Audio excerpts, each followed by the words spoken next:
líder mundial. Esta movilización de las mujeres ha permitido también su participación en la política, su presencia en los congresos y en los gobiernos, incluidas 10 presidentas en 40 años en Latinoamérica, es un asunto de justicia, pero también un medio para avanzar en la igualdad de género en todas las esferas de la vida e institucionalizar la igualdad. Como una conquista de la representación política igualitaria, hemos conseguido que, igual como pasa en otros 11 países, en México se cuenta con una ley de cuotas, leyes de cuotas que han demostrado en el mundo ser un eficaz instrumento de apoyo, aun cuando en principio pues no estamos muy de acuerdo con ellas, pero consideramos que son necesarias, aunque sea por un tiempo, temporalmente, hasta que se acostumbren a que es la igualdad lo que queremos. Solo un dato para darnos cuenta de la importancia de ello. En América Latina y el Caribe, el promedio de parlamentarias en 2008 en países con leyes de cuota era de 20%, y en países donde no hay ley de cuotas de 14%. Las proyecciones recientes implican que, de no aplicarse este sistema de cuotas de género en América Latina y el Caribe, tendríamos que esperar hasta 2052 para que las mujeres ocuparan el 40% de los escaños parlamentarios. Sin embargo, queda todavía mucho camino por recorrer para alcanzar la igualdad en la representación política entre hombres y mujeres. Es necesaria una mayor participación de mujeres en las estructuras de Estado y de gobierno, en las cámaras altas, sobre todo en el ámbito local. Si tomamos en cuenta un estudio del Observatorio de Igualdad de Género de América Latina y el Caribe, de acuerdo con el cual, el día de hoy, las parlamentarias, las ministras del máximo Tribunal de Justicia y las ministras en los gabinetes presidenciales no superan el 26% en la región. En las concejalías municipales solo alcanzan 26% y en las alcaldías apenas un 12%. Pero no se reclama una representación de género, sino de igualdad humana, que se tomen en cuenta las características de todos los seres humanos, incluyendo las mujeres. Hablando de México concretamente, a pesar de lo mucho que hemos avanzado, no tenemos en este momento una sola gobernadora, ni coordinadoras del Senado, ni presidentas de partido.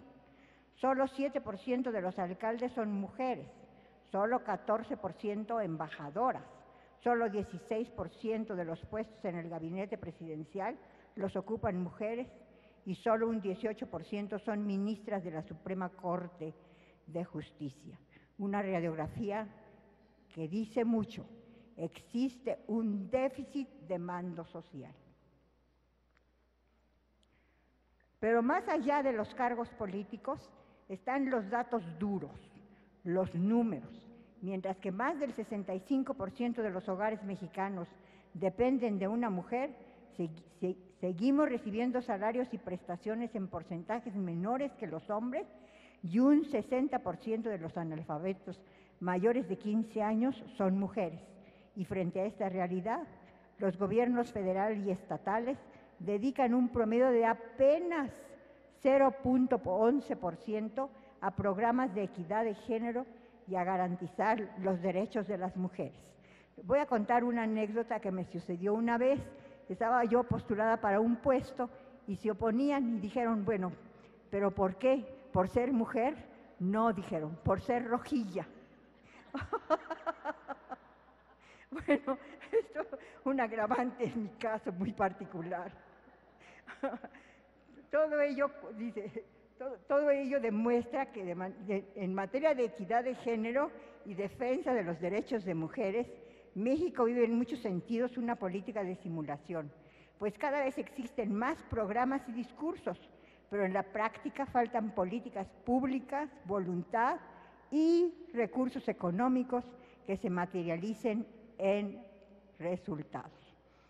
Según los últimos datos disponibles, los del Instituto Nacional de Estadística y Geografía, el INEGI, la violencia contra la mujer sigue en aumento, mientras que en 2003 se contabilizaron 1.316 homicidios perpetrados en contra de las mujeres. Para el año 2012, la cifra creció a 2.764, es decir, un incremento de 110% en solo una década. Por eso es necesario avanzar en serio en la igualdad, así como aprobar leyes más igualitarias, leyes que no se queden en el papel, sino que vayan acompañadas de recursos suficientes para que puedan ser implementadas. Leyes que luchen contra la lacra de la violencia de género, con fondos destinados a la educación, la cultura, justicia, salud, seguridad, que eviten el maltrato y la impunidad. Leyes que garanticen los derechos económicos y sociales de todas las trabajadoras formales e informales, migrantes, trabajadoras domésticas, maquiladoras, etc.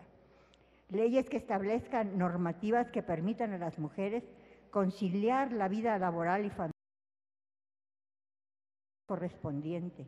Leyes que den una respuesta educativa, social y laboral a ese más de 57% de mujeres en el ámbito rural de América Latina y el Caribe que no tienen ninguna fuente propia de ingresos, o leyes que hagan desaparecer la desigualdad real de las mujeres afrodescendientes o indígenas.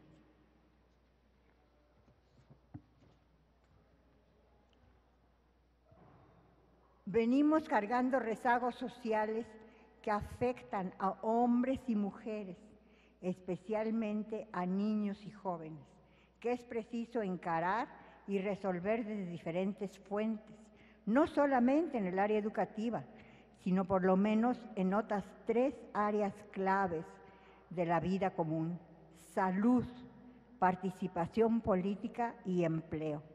En todas ellas es preciso reformar los sistemas legales para eliminar no solo la discriminación de género, sino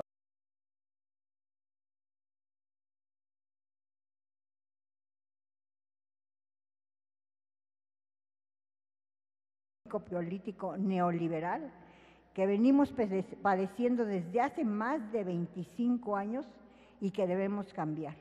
No se puede dejar la solución de los problemas de salud, educación, cultura, empleo y cuidado de nuestros recursos naturales a las leyes del mercado. Se necesitan más acción social, más acción política. Con un Estado que a veces es incapaz de responder no solamente a las necesidades de las mujeres, sino de muchos mexicanos, niños, ancianos, trabajadores, con una justicia social muchas veces omisa, amenazada permanentemente por falta de compromisos de los gobiernos, se necesita de una acción enérgica y decidida, no únicamente para hacer mejores leyes, sino para cambiar las instituciones y las prácticas y poner al Estado al servicio de la sociedad. El reto es erradicar la pobreza y cumplir a cabalidad con los objetivos que dieron origen a nuestra nación: la libertad, la igualdad, la justicia, la democracia. Nadie, ni hombres ni mujeres, nos podemos sentir ajenos a esta problemática. Las mujeres que hemos tenido o tenemos el privilegio de ocupar una posición de representación o de poder político, singular aquellas que, como en nuestro caso, estamos comprometidas con la lucha social, tenemos una gran responsabilidad y la habremos de cumplir. Su presencia aquí y en este día me lleva a pensar que seguiremos trabajando por ello. ¡Viva México! Y muchas gracias.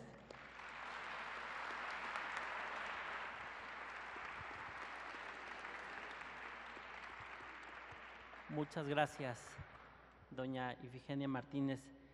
Sus palabras de una mujer histórica, haciendo y recordándonos a aquellas que han hecho historia también en la lucha por la igualdad de género en nuestro país, me parece que también, dicho de sus palabras, es un homenaje a todas ellas.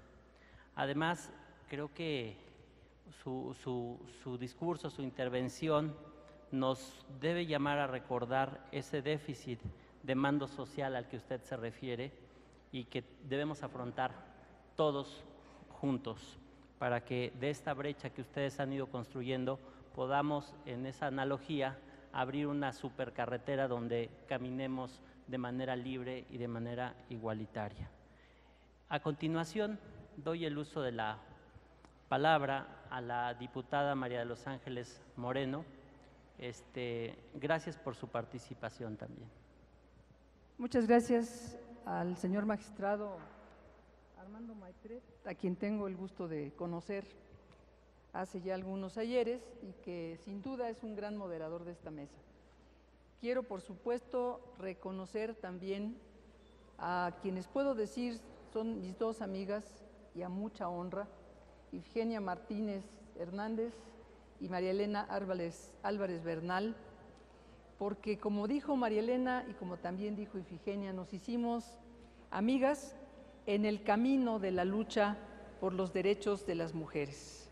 Allí aprendimos a colaborar, aprendimos a jugar codo con codo frente a muchas adversidades, a veces incomprensiones, en ocasiones largas charlas con nuestros compañeros varones para que se pudiera entender que cuando damos una batalla por la igualdad, por la paridad, por la equidad, estamos dando una batalla por nuestro país, por las niñas y las jóvenes que vienen detrás de nosotros y merecen una mejor vida, una mejor relación de todo tipo, en la familia, en la política, en la docencia, en la investigación, en el trabajo. Sin duda alguna, juntos, hombres y mujeres, lo hacemos mejor. ¿Por qué tratar de saltar sobre un solo pie si tenemos dos? Me parece que lo que refirió María Elena es un asunto que todas vivimos desde los diferentes grupos parlamentarios y partidos cuando se peleaba contra la violencia, una forma de violencia intrafamiliar que es el abuso sexual del marido sobre la mujer. ¿Cómo que no existe? Por supuesto que existe. Díganlo, si no tantas mujeres en diferentes barrios y lugares de nuestro país, de esta ciudad, que, bueno, tienen que soportar la borrachera, pero además la violación, y que no podían quejarse. Creo que ha sido un avance lento, paulatino, pero muy importante para evitar abusos, para evitar problemas muy severos que en esa célula de nuestra sociedad que es la familia se siguen cometiendo. Y esto hay que entenderlo y hay que discutirlo, hay que debatirlo y luego hay que pelear porque realmente se dé. Quiero señalar que para mí realmente es una distinción participar tanto con María Elena como con Ifigenia. Ellas han sido pioneras en muchas áreas del conocimiento, de la información, de la legislación. Yo me acuerdo de Ifigenia Martínez, que además de ser una señora muy guapa, tuvo el privilegio de ser la primera directora de la Escuela Nacional de Economía, de la cual yo soy parte. Y digo soy porque uno nunca deja de ser economista o, en fin, egresado de la UNAM. Y me acuerdo todavía de ella en el movimiento del 68, perdón por la expresión, trepándose a un jeep del ejército, porque se la iban a llevar junto con algunos de mis compañeros, pues a alguna delegación o sitio así. Y ella brincaba tan campante en los camiones y en los lugares donde sentía que te había que dar una pelea por la igualdad. Vaya, si era sin duda por la libertad, la igualdad y por muchos valores que compartíamos desde diferentes trincheras. No voy a repetir, porque además lo dijo la historiadora Patricia Galeana, muchos nombres que sin duda nos muestran que caminante no hay camino, se hace camino al andar. Al andar se hace camino y al volver la vista atrás se ha de mirar el camino que nunca quizá volveremos a pasar, o tal vez sí. Bueno, esta canción, que es una clásica de la trova de protesta, pues nos señala que ha habido muchísimas mujeres que han abierto brecha. Y a lo mejor, como decía Armando Maitret, ahora ya son supercarreteras, o son al menos carreteras de 2 carriles bien pavimentadas, porque lo que les tocó, por ejemplo, a doña María Lavalle Urbina, deberíamos recordar a esas mujeres con mucho orgullo, pero yo misma aún tengo que recurrir a mis notitas, porque, por ejemplo, Rita Cetina Gutiérrez desde 1870 daba la lucha por la igualdad de derechos de las mujeres. Elvia Carrillo Puerto, en el Partido Socialista de Yucatán. Sus alumnas, Beatriz Peniche en 1897, formaron la Liga Orientadora Femenina Socialista. En aquellos tiempos se usaba bautizar con el calificativo socialista. Ya Ifigenia dijo que a ella la tachaban no por ser mujer, sino por ser rojilla. Bueno, a mí me tacharían por lo mismo. Salimos ambas de la Escuela Nacional de Economía, que bueno, era bastante rojilla en aquellas épocas.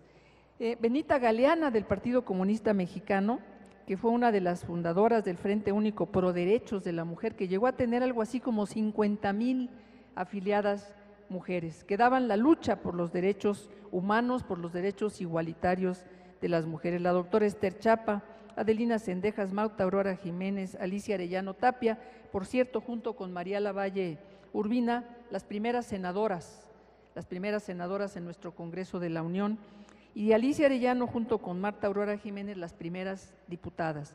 Después de que se concedió el voto allá por 1953 y se dieron las elecciones en 1954. ¿Qué habrán pensado esas mujeres que entraban a un mundo definitivamente de hombres? Llegaban y había, no tantos como hay hoy, legisladores, pero eran todos varones.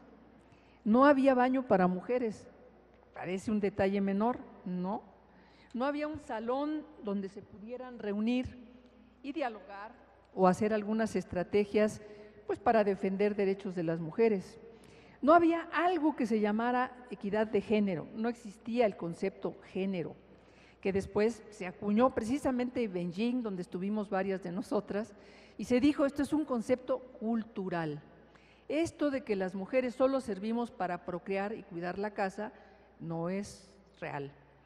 Es una noción cultural que tenemos que rebasar para decir, hombres y mujeres somos padres y madres de familias, somos formadores de familias y juntos hacemos que esa célula camine mejor. Lo que le dijeron a nuestra amiga Margarita, que también lo relató, cuando dijo, por eso no me casé contigo, sí, pues sí, algunas de nosotras no nos casamos con ellos, porque son bastante discriminadores, todavía hoy. No estoy hablando de las edades de matrimonio, simplemente de las experiencias. Y en cambio sí elegimos aquellos varones que entiendan que la igualdad conviene a nuestra sociedad, por la actitud democrática, solidaria, porque la percepción de varones y mujeres es distinta, sí, complementaria, las más de las veces, pero coadyuva a tener una visión de la diversidad. Este es un país diverso, este es un país donde las lenguas, las comunidades indígenas, las actividades económicas son muy, muy diversas y las realizamos personas igualmente diversas. ¿Cómo no atender a más de la mitad de la población que somos mujeres y a más de la mitad del padrón? Somos algo así como 53%. Sin embargo, hasta hace relativamente poco tiempo se decía, las mismas preguntas que mencionó Margarita y algunas más, ¿podrá siendo mujer? Y cuando ya podíamos decían, bueno, para ser mujer no lo hizo tan mal, ¿verdad? Hay que considerar que es mujer. O alguna de esas cosas como señalar, ¿y ustedes qué tienen que ver con la cuestión de armas y desarme? Las mujeres, ¿qué saben de eso? Bueno, será porque nos quedamos viudas, huérfanas, o ausentes de hermanos, o porque somos las que padecemos violaciones en una etapa de guerra. ¿Será por eso que nos interesa que haya paz y que promovemos la paz? Y justamente la conferencia de Beijing se llamó así, la paz, la seguridad y la equidad entre hombres y mujeres, hacia un mundo donde impere la paz. Y esa paz ayudamos a construirla, sin duda alguna, las mujeres. Y como eso, tantas otras cuestiones como la ciencia en sus niveles más altos. A mí llegó a decirme un compañero, y como dijo Margarita, no voy a balconear a nadie, porque seguramente lo conocen, científico él, egresado del Politécnico, esa es la única ventaja, IFI, era del Poli, no de la UNAM, que me dijo, tú, ya me salió lo Puma, ¿verdad? Bueno, a ver, tú sabes perfectamente que las mujeres tienen un cerebro que pesa un poquito más de medio kilo, casi 3/4, el de los varones cerca de 1 kilo o más. Dije, se trata de peso cerebral para decir la inteligencia, la sensibilidad y la aptitud para desempeñar determinadas funciones. Me dijo, por supuesto, un científico, investigador del Cinvestav, diciéndome, por supuesto no le volví a dar presupuesto porque yo era entonces subsecretaria de Programación y Presupuesto y le daba presupuesto a esa subsecretaría que él encabezaba. Y dije, te vas a acordar del cerebro de las mujeres, vas a ver, ¿no? Bueno, una cuestión que hace muchos años, cuando Beatriz Paredes era una jovencita de 30 y algo, 32, 33 años, gobernadora ya de Tlaxcala, que por pequeño que sea el estado no es menor, en el mapa geopolítico de nuestro país, me puso como ejemplo. Les confieso que de primera instancia no me gustó, porque dijo, miren, hay mujeres valiosas, inteligentes como María de los Ángeles Moreno, que sin embargo no han tomado cabal conciencia de que cuerpo de mujer no significa cabeza o pensamiento de mujer.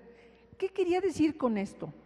Que además del esfuerzo, y así lo dijo, que había que realizar para salir adelante, para sacar el trabajo, para que no le dijeran a una vez, ya ves, por ser mujer no pudiste, no, sino sí pudiste y qué bueno. Había que realizar un esfuerzo adicional por luchar por las mujeres. La mujer, cuando llega a una posición todavía hoy de relevancia, es una señal, todo mundo la está mirando, o casi todo el mundo. Y no solo por si usa ropa de marca o zapatos especiales, no, porque dicen, a ver, vamos a ver cómo lo está haciendo por ser mujer. Y así dicen, si la hace bien, ya les dije cómo señalan, pero si la hace mal, ya ven, tenía que ser vieja. Y así son todas las viejas además, como si todas fuéramos, no, ¿verdad? No somos. Bueno, pero así señalan. Entonces tenemos que dar una batalla por la solidaridad, por el compañerismo, por la camaradería, por derribar viejas consejas falsas, como que las mujeres somos las peores enemigas de las mujeres. Yo no creo que eso sea cierto. Tengo excelentes amigas, compañeras y camaradas mujeres, inclusive en otras fuerzas políticas, en otros partidos, y aquí hay 2 presentes que no me dejarán mentir, que son espléndidas amigas con las que he aprendido de la diversidad, de que el pensamiento no es único, que el pensamiento es diverso y distinto y que complementariamente hacemos un mejor país, un mejor mundo, un mejor Congreso, una mejor enseñanza. ¿Qué sería de nosotros si de veras fuera un pensamiento único, unívoco y no hubiera más? Bueno, estaríamos en una dictadura para comenzar y nadie quiere eso, ¿verdad? Queremos vivir en democracia, vivir en libertad y tener las posibilidades de creer, pensar, expresarnos como convenga a nuestra idiosincrasia, a nuestro pensamiento, a nuestra educación y a nuestras convicciones. Y aquí en la mañana se relataba cómo fue avanzando también ese pensamiento, incluido el de las creencias religiosas. Bueno, hoy también somos diversos en eso.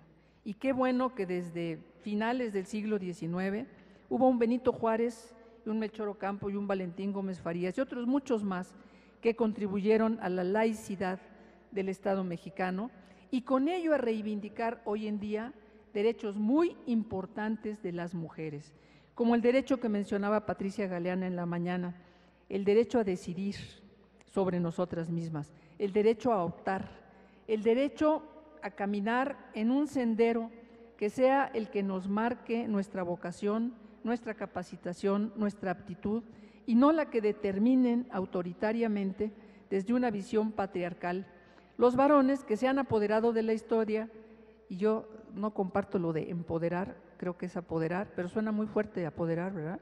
Pero es apoderar, el verbo es apoderar. Las mujeres nos apoderamos, válgase la redundancia, del poder. Nos vamos apoderando paulatinamente con la lucha de muchas, de diferentes concepciones y credos, para lograr que nuestra visión sea percibida y sea respetada y sea considerada como la de cualquier hombre. No que nos pongan como un adornito, ay, súbanla al presidium porque no hay ninguna mujer, súbanla, y si es guapa mejor. No, que haya en los presidia mujeres igual que varones, pero generalmente, y yo creo que a Ifigenia y a María Elena les tocó también, ser la única mujer en un presidium, o ser la única mujer en un grupo de trabajo, o la única mujer en un espacio de una comisión. A varias nos tocó. Hoy es menos, pero no se ha quitado, ¿eh? Todavía hay cuestiones, y aquí en el Senado de la República, no sé bien cómo esté ahora, pero en el Senado anterior donde yo estaba, pues había una sola persona que era prosecretaria en la mesa directiva, y pues ahí se acababa. Y cuando hablamos de quienes han presidido las mesas directivas de ambas cámaras, pues tenemos que detenernos a considerar algo que yo le decía a María Elena antes de comenzar. Cuando rotaba la mesa directiva mes por mes, había más mujeres. Hoy, que rota cada año y además es plural, es más difícil ver mujeres presidiendo la Cámara de Diputados o la Cámara de Senadores. ¿Por qué? Porque es todo un año no solamente conduciendo el debate desde la mesa directiva, sino también desempeñando otras funciones trascendentales para el Poder Legislativo. Y lo mismo ocurre en la Asamblea, aquí está mi compañera diputada del PAN, muy distinguida, Olivia, y a todos nos consta que todavía les cuesta trabajo decir, va a haber mujeres en ese grupo, por ejemplo, para el Pacto por México. ¿Cuántas mujeres había? Una que luego salió. Para los arreglos electorales, pues una o dos tal vez, porque supuestamente no sabemos. Bueno, ¿quién dice que no sabemos? Y si no sabemos, podemos aprender. ¿Alguien de ustedes ha oído que se cuestione ex ante a un varón diciendo, ¿podrá ser candidato a la presidencia? No, se da por sentado que porque es hombre puede ser candidato y puede ser presidente, o se da por sentado que va a tener la votación mayoritaria de grupos amplios de población porque es hombre. ¿Y por qué con nosotras eso no ocurre? ¿Por qué se sigue cuestionando si podemos o no, si alcanzamos o no, si van a votar por nosotras o no? Yo creo que eso debería ya totalmente quedar en un plano muy distante, en una historia que ya fue rebasada por las luchas que hemos dado y que seguiremos dando las mujeres al lado de muchos varonil feministas que están por allí, que afortunadamente están, porque como bien decían mis dos compañeras, juntos es que hacemos la diferencia, juntos es que labramos un mejor porvenir para niños y niñas, para jóvenes y muchachas que están buscando labrarse un mejor destino. Y bueno, quiero nada más detenerme un momentito, ya se habló aquí de las gobernadoras, que han sido 6 y ahora ninguna, de las secretarias. ¿Cuántas recuerdan a Rosaluz Alegría? Bueno, ella fue la primera mujer secretaria de Estado. ¿Y por qué no se le menciona? Ah, porque se le colgó el San Benito de que era porque había llegado por la línea horizontal. Se le colgó el San Benito, que era porque el presidente de la República tenía preferencia por ella. ¿Quién dijo? Yo sigo reivindicando que Rosaluz Alegría fue la primera secretaria de Estado en este país. Luego existimos dos, María Elena Vázquez Nava y su servidora, en la siguiente etapa. Después de eso empezó a haber más. Norma Samaniego, Julia Caravia, Rosario Green, Silvia Hernández, Georgina Quese, Leticia Navarro, María Teresa Aranda, Josefina Vázquez Mota, Beatriz Zavala, Gloria Lavara, Patricia Espinosa, Josefina Vázquez Mota otra vez, Marisela, es que fue 2 veces en 2 sexenios, Marisela Morales, Mercedes Juan López hoy en día, Claudia Ruiz Macié, pero hoy nada más hay 2, llegó a haber 6. Eso quiere decir que las conquistas no son permanentes, que tenemos que insistir en la presencia de mujeres como algo que le conviene a la sociedad, como un punto de vista diferente y complementario, como un punto de vista que aporta a la democracia y a la solidaridad. Y bueno, les decía también de las presidentas en el legislativo, ahora hay menos, porque ya no rota mes con mes, sino es cada año. Tenemos que luchar porque en las mesas directivas y en las comisiones más importantes estén también, o las que se consideran más importantes, todas son importantes, pero todavía nos siguen mandando a las mujeres, y qué bueno, a equidad de género, a presidir o a ser vicepresidenta o secretaria, o a desarrollo social, como si el desarrollo social no fuera importante, o alguna otra comisión que tenga que ver con población y desarrollo, alguna cosa así. A gobernación, difícilmente. A defensa, nunca mente. A alguna otra comisión así, pero por supuesto que no. Bueno, eso quiere decir que aún habiendo logrado lo que ya logramos, el 36.8% en la Cámara y el 34.7% en el Senado, no hay paridad, ni siquiera equidad, porque no tenemos el mismo acceso a comisiones, a encargos, a tareas que nos pongan en igualdad de condiciones y de opinión que a los varones. Quisiera, por último, mencionar, mis amigas han sido muy amenas, porque además de la relatoría de hechos, hicieron un relato de anécdotas.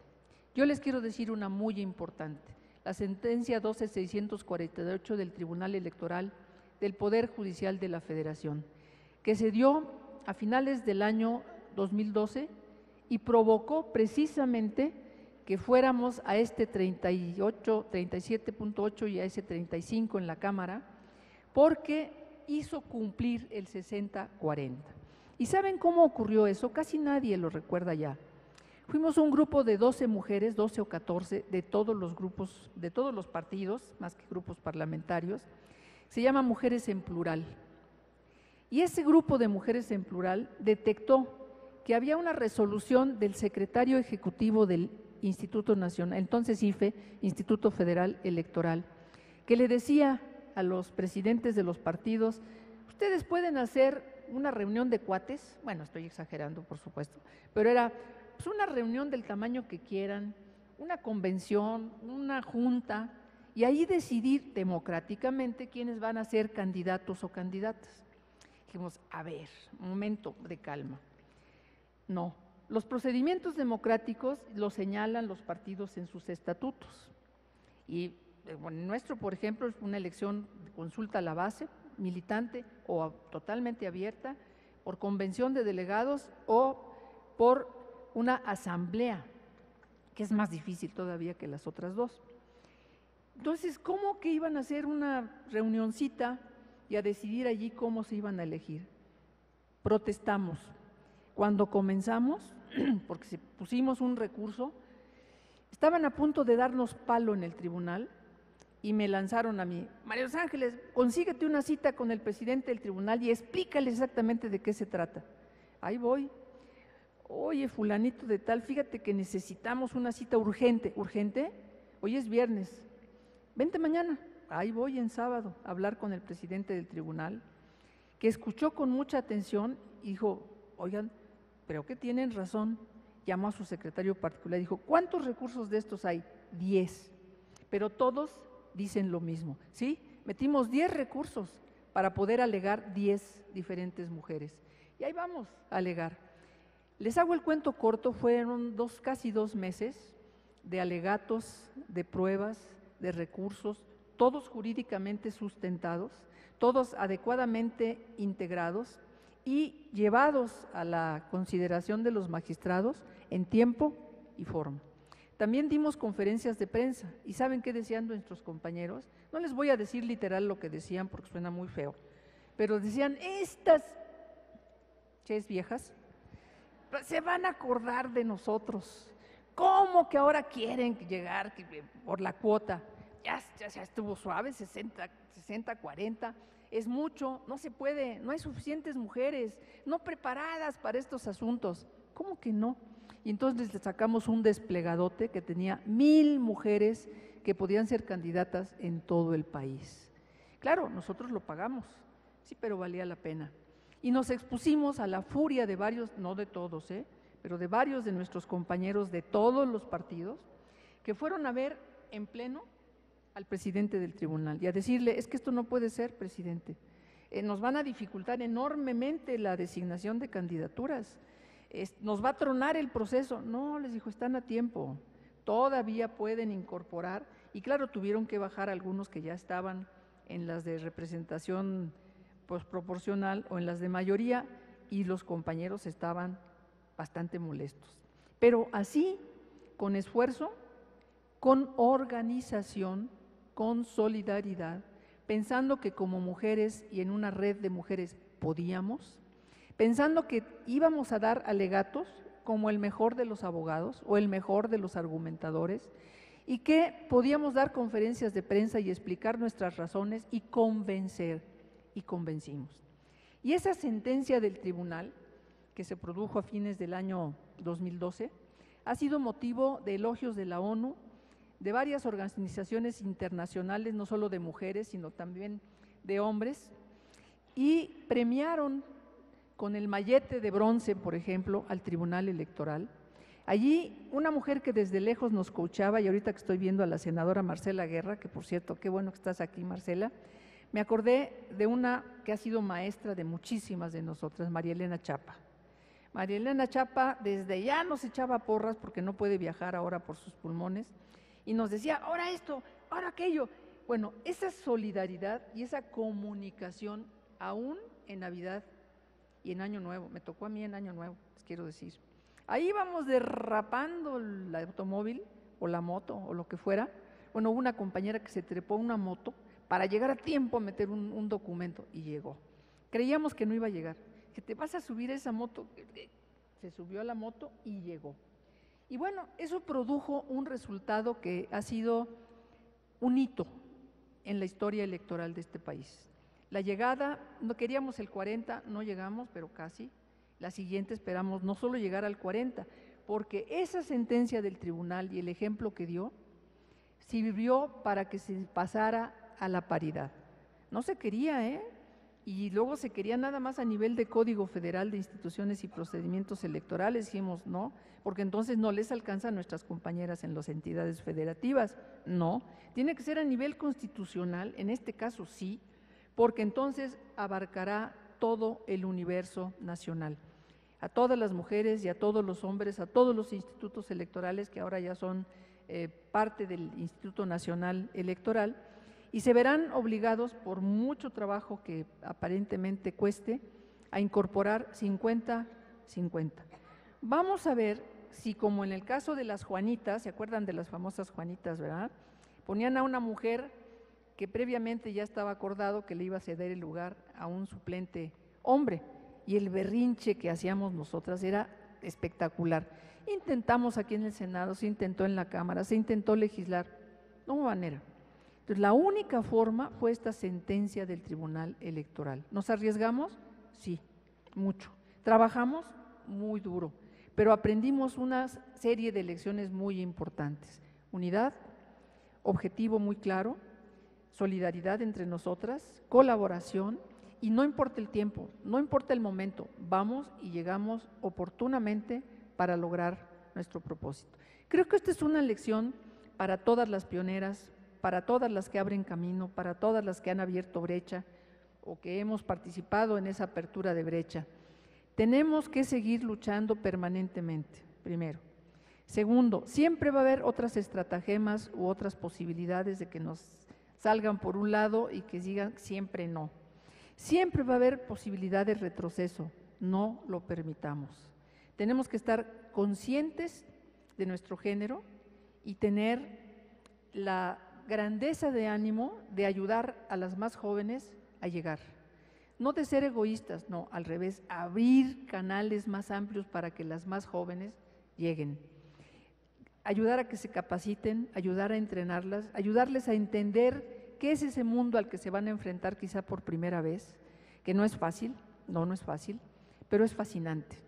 Es fascinante hacer leyes, por ejemplo, para que este país tenga mejores normas que le permitan vivir mejor. Es fascinante entrar en una discusión y debatir, como decía Elenita, ella con su punto de vista y yo con el mío, pero con el mayor respeto y muchas veces coincidiendo como en todo lo que tuvo que ver con violencia de género. Ahí nos sumamos y hagan de cuenta que íbamos así codo con codo y movimos también a muchas organizaciones afuera de la sociedad civil que venían aquí y decían, no, aquí vamos a estar con las cacerolas, vamos a estar tocando aquí afuera del Senado y de la Cámara si ustedes no pasan esa ley. Y bueno, en unas ocasiones convenciendo, en otras ocasiones pues casi amenazando, sí, va a ser consecuencia muy grave que no aceptes, te vas a ver muy mal subiendo a tribuna y diciendo, no como yo, porque también me pasó a mí con un compañero, Elenita, no solo a ti, que me dijo, ¿cómo crees? Mi mujer me va a demandar por un acto de violación. Pues ¿a qué te dedicas? Le dije, ¿qué haces, compañero? Pues no, yo creo que no te va a demandar porque tú no haces eso, o sí. No, claro que no, como me dices. Entonces, ¿por qué supones que te va a aplicar a ti? No, no te tiene que aplicar a ti, pero le puede aplicar a muchos otros. Entonces, conciencia de género, organización, oportunidad, estar alertas, no permitir que haya desviaciones, no permitir que haya retrocesos y que juntas podemos hacer las cosas, que podemos ir reivindicando que todos los derechos humanos nos corresponden, al igual que a los varones. ¿Por qué no? Somos seres humanos, igual que ellos. Tenemos cabeza, tenemos tronco, tenemos piernas, manos, tenemos pensamiento, tenemos opinión. Claro que sí. Y tenemos una cosa más, que estar conscientes de nuestra valía. Valemos. Las mujeres valemos en los diferentes campos de actuación, en todos. Y hacemos cosas todos los días que a lo mejor nadie va a notar. Tal vez nadie recuerde nuestro nombre a futuro, no importa. Todo eso va contando y se va acumulando para lograr un mundo mejor, que es posible, una sociedad más libre y más democrática y parejas y familias mejor integradas, mejor atendidas y con mejores posibilidades de lograr algo que de repente en política no usamos, pero que es válido, la felicidad. No solamente el triunfo, la felicidad. Muchas gracias.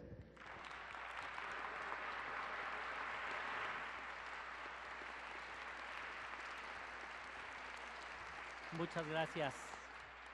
Muchas gracias a doña María de los Ángeles Moreno por su brillante intervención, y coincido que hay que adoptar la idea de que la igualdad beneficia a toda la sociedad y que permite advertir y tolerar la diversidad. Tenga la certeza de que al menos en mí esa visión es percibida y valorada, y tenga también la certeza de que esa sentencia 12.624 a la que usted se refiere sembró una semilla que ahora se reproduce de manera, yo diría, vertiginosa, e hice referencia al principio de una que seguramente, si se sigue y se vuelve un criterio general, transformará la vida, porque permitirá que, o más bien obligará a los partidos políticos a postular de manera paritaria a las personas en los ayuntamientos.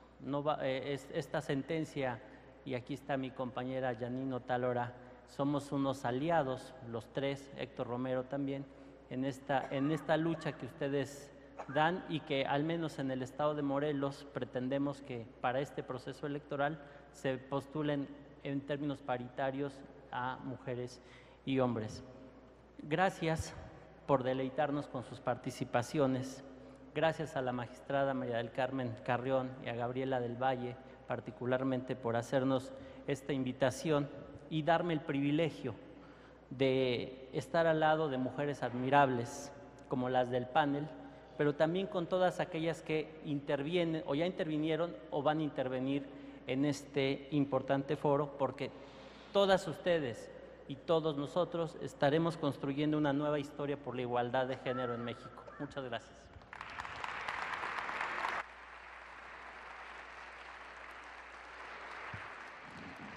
A nombre del Tribunal Electoral del Distrito Federal, se les hace entrega a las panelistas de un reconocimiento por su participación. En este conversatorio, en este intercambio de experiencias, de 3 mujeres destacadas en la política de nuestro país, las cuales les tocó vivir diversos momentos y que desde sus posiciones ideológicas han sabido debatir, han sabido discutir en diversos espacios, uno de ellos, por supuesto, el Congreso de nuestro país. Les queremos agradecer el que nos hayan acompañado en esta transmisión. Aún continúa este foro de las mujeres al poder y por supuesto los queremos invitar para que esté usted atento a la programación del canal del Congreso y pueda usted hacer un seguimiento de las participaciones de todas y cada una de las mujeres que han participado en este encuentro. Sin más, les agradezco como siempre el favor de su atención.